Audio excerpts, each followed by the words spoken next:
Neximizin devamı hürmetlik vatandaş bugün çislağ 2022 yıl 7. ayının 11. günü vatandaşım.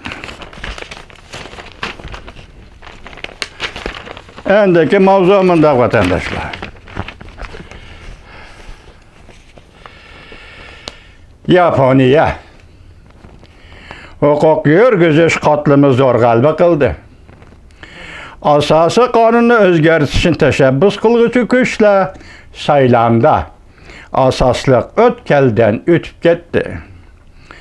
Mavzulu haber 7. ayının 11. günü Amerika avazının Xitay tili programı ilan kılındı haber. Ondak başladı.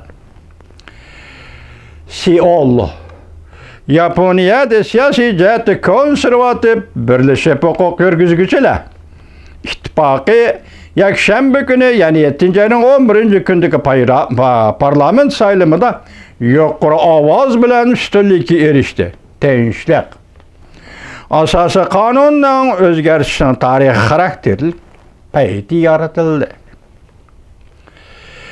Beijing bu işten terakkiyatıdan en süreçki başladı. Haftanın birinci günü mukumlaştırılgan saylamның neticesi aşkarıldı ki Hakimiyet Beşi'deki Erken Demokratlar Partisi ve bu partiyanın Hakimiyet Beşi'deki şiirki Yaponiya Adalet Partiyası Hakimiyet Beşi'deki Birleşme Partiyalarının parlamentiki ornunu kengaytdi. Tenişlik asası kanunu özgertişini kollaydıgan güçle yukarı palatada 3'te 2 kısım oranğa belki bunun da yukarı oranğa erişti. Asası kanunun özgertişini iş kaşır alaydıgan bir ötkelder ötüp gitti. Saylamdan 2 gün burun Yaponiyada uzun hukuk yürgüzgen sabık vezir Shinzo Abe bir katımlık saylamga avaz toplaş faaliyeti de suikastga uçrab qaza kıldı. Shinzo Abe 2020 yıl vazifesinden ayrılgandan keyinmi yanına ameliy küçü toluq siyasi erbab idi. Hem de Yaponiyanın texime qattiq müdafiə siyaseti yürgüzüşünü ilgiri sürgen idi. Shinzo Abe Yaponiyada tinchlik asası kanunni özgertishini kollaydigan bir siyasi rahbar edi. Bu tinchlik asası kanunu Amerika yezip 1947 yıldan başlap icra qilishni yo'lga qo'yilgan ve şu yıllardan başlap hozirgacha bir qatam o'zgartirilmagan edi.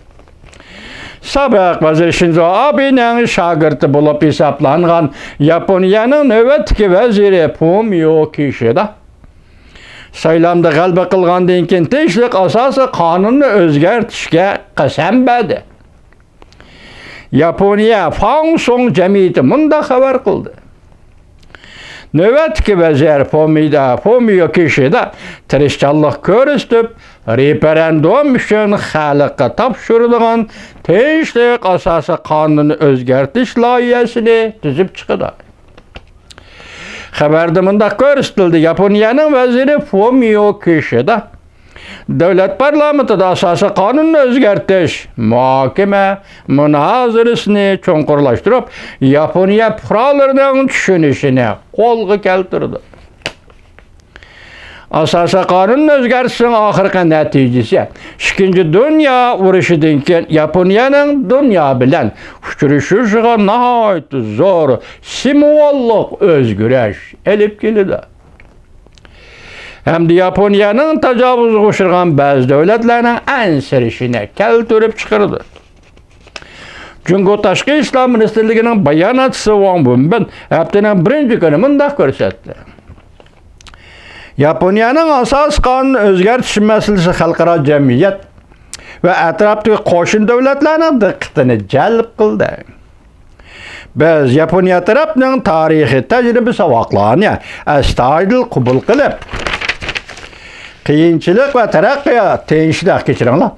Taraqqiyot yo'lida mengib, amaliy harakat bilan Osiyada qo'shni devletlerinin ve xalqaro cemiyetning sha'nini qo'lga keltirishini umid qilamiz.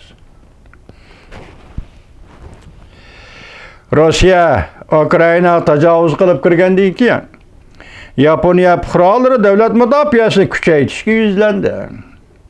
Vazir Fumio Kishidaning rahbarligi ostida Yaponiya izchil holda G'arb davlatlari rahbarligida Rossiyaga beshim ishlatadigan davlatlarning qatoriga kirdi. O'tgan oyda Yaponiyaning vazir Fumio Kishida G'arb davlatlarining harbiy ishlar ittifoqi NATOning Ispaniyaning poytaxti Madrid shahrida o'tkazilgan yuqori darajalikda yig'inga qatnashdi. Şunun bilan mushundaq yig'inga tunji qatim qatnashgan Yaponiyaning vaziri bo'lib qoldi. Yakshanba kuni Yaponiyada o'tkazilgan parlament saylamining natijasi va yaqinda Yaponiyada al-rayni sinashdan natijasi oshkorlab berdiki, Yaponiyaning vaziri Fumio Kishidaning o'ziga ishongan holda yo'lga qo'ygan diplomatik siyosati jamoatning keng ko'lamda qo'llashiga erishdi.